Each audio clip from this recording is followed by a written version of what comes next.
So you want to know where player is looking. That's get control rotation. And to get this node, you have just right click and type in get control rotation. One thing to remember about this node is that it will only appear if you are in a character class.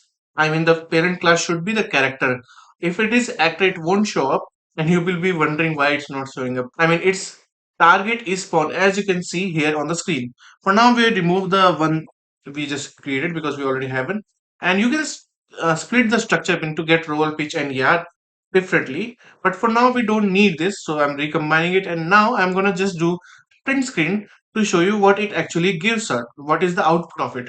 So I'm just gonna connect the pin here and then we will compile it, and now let's press the begin play, and as you can see it is giving us where we are looking. So we are looking at 180-degree right now, and as soon as we start moving, as you can see, wherever our camera is looking, the numbers are changing accordingly. Right now we are not rolling, so R is not changing, but other than that pitch and yaw is changing because we are only moving in that direction. And now this is super useful for aiming projectile, aligning attacks, or placing objects in front of the camera. And hey, if you like seeing these nodes in action, check out the game I'm building, Reborn the Evil Being. It's all blueprint under the hood, and the demo is free to play on Steam. Hope that helps, and as always, I hope you have a great day, and I'll see you around.